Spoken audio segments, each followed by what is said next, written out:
أعوذ بالله من الشيطان الرجيم.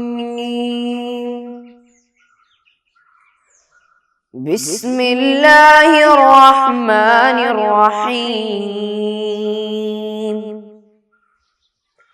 الحمد لله رب العالمين الرحمن الرحيم مالك يوم الدين إياك نعبد وإياك نستعين اهدنا الصراط المستقيم صراط الذين أنعمت عليهم غير المغضوب عليهم ولا الضالين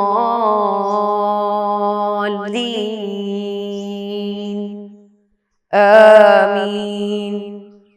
السلام علیکم ورحمۃ اللہ وبرکاتہ. عزیز بچوں، کیسے آپ لوگ؟ خیریت سے ہے نا؟ آپ کے گھر والے، آپ کے ابو امی، آپ کے رشتہ دار سب لوگ ٹھیک ہے نا؟ نہیں؟ سب لوگ ٹھیک ہے؟ الحمدللہ. اور ایسے ہی ہونا ہے، سب لوگ ایک دوسرے کیا کرنا ہے؟ مسکراتے رہنا ہے. سب لوگ ایک دوسرے سے اچھے سے بات بھی کرنا چاہیے. ٹھیک ہے؟ کیوں؟ جب ہم مسکرائیں گے تو ہم لوگ اچھے لگتے ہیں، ہم لوگ دیکھنے میں اچھے لگتے ہیں. اور آپ لوگ دیکھے ہوں گے جب ہم لوگ کسی سے فوٹو لیتے ہیں تو فوٹو لیتے ہوئے ہم لوگ کیا کرتے ہیں؟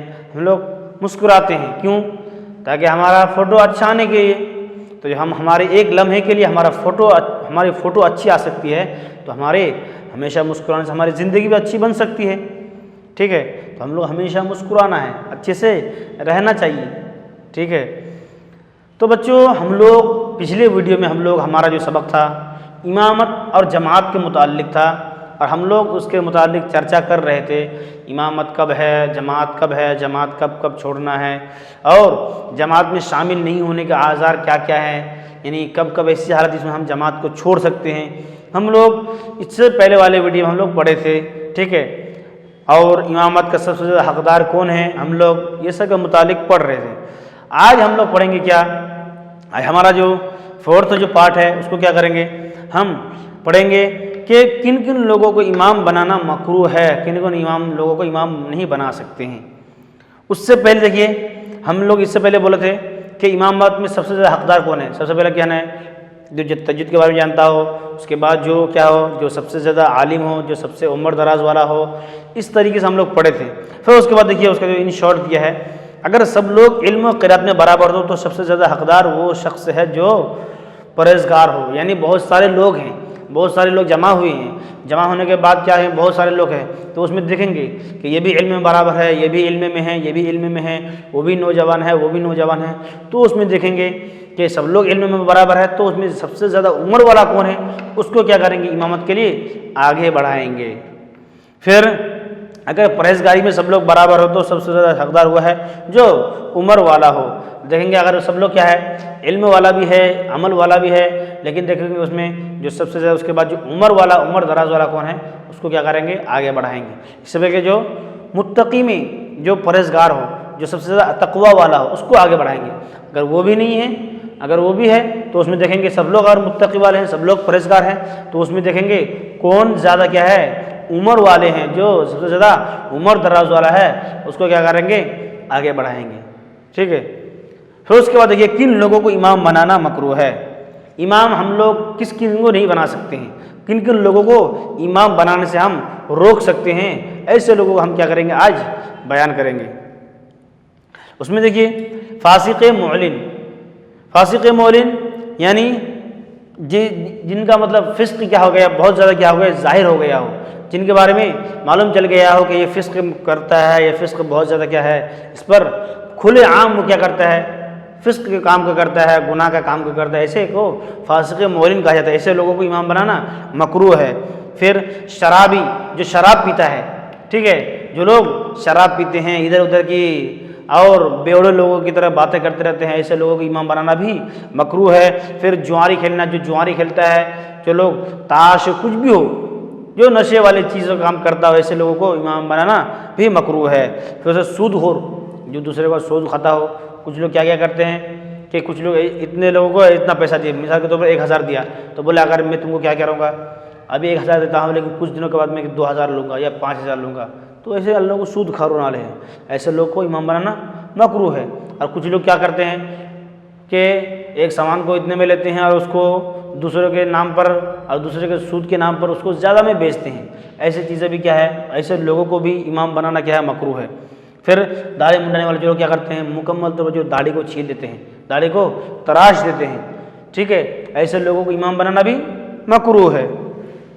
پھر ایک مشت سے کم داڑھی رکھنے والا، جو آدمی ایک مشت سے کم داڑھی رکھتا ہو، ایسے لوگوں کو امام بنانا بھی مکروہ ہے۔ پھر اس کے بعد بد مذہب والا، جو کیا ہو، سنی صحیح العقیدہ آدمی نہ ہو، جو کیا ہو 24 وہاں بڑا، ایسے لوگوں کو کیا ہے، ان کے پیچھے نماز، ایسے لوگوں کو امام بنانا بھی مکروہ ہے۔ پھر ایسے لوگ جن کی کفر، جن کی مطلب بے مذہبی اس کو کفر تک پہنچ چکی ہو، یعنی ایسی باتیں کرتا ہو اللہ کے بارے میں اور اللہ کی وحدانیت اور اس کی وحدہ لا شریک کے بارے میں ایسی باتیں کرتا ہو جس سے وہ کفر تک پہنچ گیا ہو، تو ایسے لوگوں کو بھی امام بنانا کیا ہے، مکروہ ہے۔ ان لوگوں کو امام بنانا مکروہ ہے۔ پھر اس کے ساتھ دیکھیے نیت، اقتداء کی شرطیں۔ اب اس کے بعد جو ہمارا جو دوسرا ہیڈنگ ہے اس کو ہم کیا کریں گے، پڑھیں گے، پڑھنے کے ساتھ ساتھ ہم کیا کریں گے، ہمارا جو بیان ہے اس کو ہم کیا کریں گے، ختم کریں گے۔ اس میں کیا ہے، دیکھیے سب سے پہلے کیا نیت کی شرطیں کیا، یعنی جب ہم کسی امام کی ہم اقتداء کرتے ہیں، جب ہم کسی امام کے پیچھے ہم نماز پڑھنے کے لیے جاتے ہیں تو امام کے نماز پڑھنے سے پہلے ہم کو کیا کرنا چاہیے، ہم کب ان کی اقتداء کر سکتے ہیں، ایسی حالت ہم کیا کریں گے، آج پڑھیں گے۔ اس میں دیکھیے سب سے پہلا جو ہے وہ کیا ہے، نیت کی اقتداء، یعنی جب ہم نماز پڑھنے کے لیے جاتے ہیں، جب ہم کسی مؤذن سے، جب ہم امام سے ملتے ہیں تو ملنے کے ساتھ ساتھ ہم جب نیت کریں گے تو سب سے پہلے ہم پیچھے اس کے نیت کرنا کہ میں اس کی امام کی نیت کر رہا ہوں، اس کے پیچھے نماز پڑھنے کی نیت کر رہا ہوں، وہ سب سے پہلے اس کی اقتداء کی شرط میں سب سے پہلے نیت ہے۔ پھر دوسری شرط کیا ہے، امام و مقتدی دونوں کا ایک مکان میں ہونا، یعنی جب ہم کوئی جماعت بناتے ہیں یا ہم جماعت قائم کرتے ہیں تو ایسی جگہ پر نماز پڑھنا، ایسی جگہ پر قائم کرنا جہاں پر کیا ہو، دونوں امام اور مقتدی دونوں برابر ہو۔ ایسا نہیں کہ امام یہاں پر ہے اور مقتدی اوپر ہے، اور ایسا نہیں کہ مقتدی اوپر ہو اور امام نیچے ہو، اس کا دونوں بھی نہیں ہو سکتا، بلکہ دونوں ایک مکان میں ہونا چاہیے۔ ایسا نہیں کہ امام یہاں پر ہے اور امام یہاں پر ہے تو مقتدی اور دوسری جگہ پر ½ کلومیٹر دور کی جگہ پر ہو، تو اس سے بھی اقتداء صحیح نہیں ہوگی۔ پھر اس کے بعد دونوں کی نماز ایک ہو، یعنی جب نماز پڑھتا ہو تو اس کو دیکھنا چاہیے وہ کون سے وقت کی نماز پڑھ رہا ہے، وہ کون سا وقت ہے۔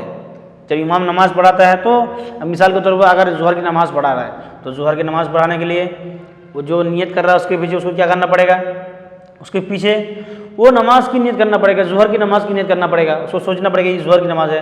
اگر وہ ظہر کی نماز میں اگر وہ عصر کی نماز کی نیت کر رہا ہے تو اقتداء صحیح نہیں ہوگی، کیونکہ نماز دونوں کا ایک ہونا ہے، کیونکہ وہ امام صاحب جو ہے ظہر کے وقت کی نیت کیا ہے، وہ ظہر کی نماز پڑھا رہا ہے، تو پھر عصر کی اقتداء صحیح نہیں ہوگی، ٹھیک ہے۔ پھر مقتدی کا امام سے مقدم نہ ہونا، یعنی جب نماز پڑھتے ہیں تو نماز پڑھتے وقت امام صاحب رکوع کرتے ہیں تو مقتدی بھی رکوع کرنا چاہیے، امام سجدہ کرتے ہیں تو مقتدی بھی سجدہ کرنا چاہیے، اس طریقے سے کرنا چاہیے۔ ایسا نہیں کہ امام اگر سجدہ کر رہا ہے تو مقتدی رکوع میں جا رہا ہے، امام اگر اٹھ رہا ہے تو مقتدی سجدہ میں جا رہا ہے، ایسا نہیں کرنا چاہیے، بلکہ ان کے ساتھ ساتھ میں کرنا چاہیے۔ اگر وہ رکوع میں جا رہا ہے تو آپ بھی رکوع میں جائیے، وہ سجدہ میں جا رہا ہے تو آپ بھی سجود میں جائیے، ایسا وہ رکوع سے اٹھ رہے ہیں تو آپ بھی رکوع سے اٹھیے، ٹھیک ہے۔ تھوڑا پیچھے ہو چل جائے، لیکن ایسا نہیں کہ اس کا اپوزٹ ہو رہا ہے، وہ رکوع میں تو وہ سجدہ میں، وہ سجدہ میں تو وہ رکوع میں، ایسا نہیں ہوگا۔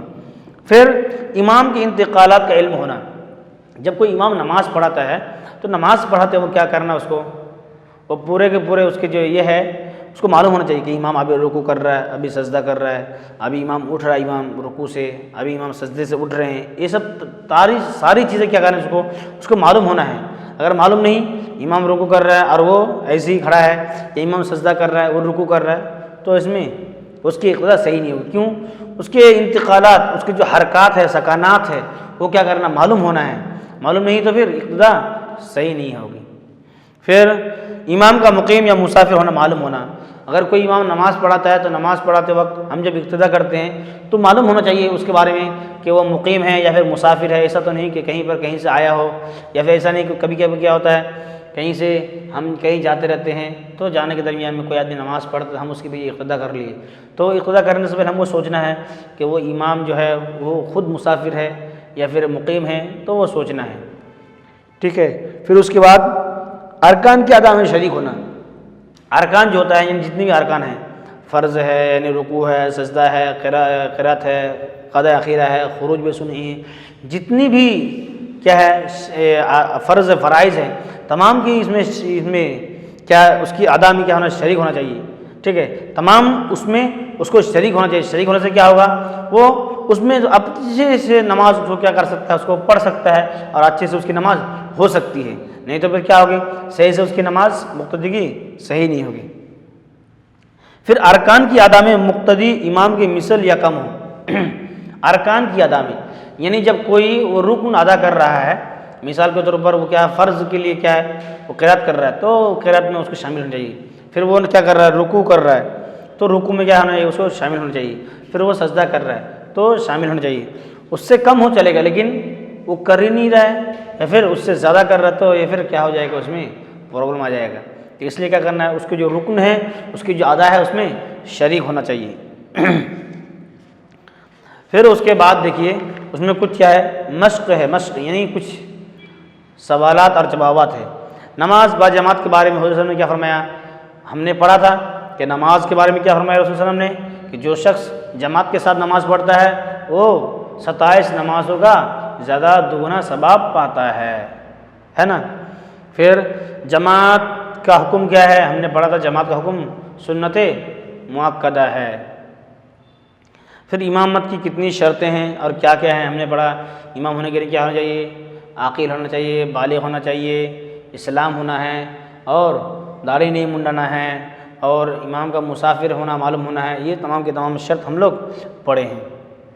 پھر جماعت چھوڑنا کب جائز ہے، ہم نے پڑھا تھا کہ جماعت کب چھوڑ سکتے ہیں. ایسی حالت ہو بہت ٹھنڈی ہے تو ٹھنڈی سے نکلیں گے تو بیمار پڑ جائیں گے، یا بہت سردی ہے، یا بہت بارش ہے، یا پھر کوئی دشمن کا خوف ہو، یا پھر ایسی حالت میں ہو جہاں پر ہم جائیں گے لیکن ہم وہاں سے صحیح سے نہیں پہنچ پائیں گے. ایسی حالت میں بھی ہم کو کیا کرنا، جماعت کے لیے نہیں جانا بھی کیا ہے، جائز ہے. نہیں جانے سے کوئی حرج نہیں ہے. پھر امامت کا سب سے زیادہ حقدار کون ہے، ہم نے پڑھا امامت کا سب سے زیادہ حقدار وہ ہے جو علم میں، تجوید میں، قرات میں اگر اس میں نہیں ہے. السلام علیکم ورحمۃ اللہ وبرکاتہ. صلی اللہ علی محمد صلی اللہ علیہ وسلم. صلی اللہ علی محمد صلی اللہ علیہ وسلم. اللہم صلی علی محمد یا رب صلی علیہ وسلم.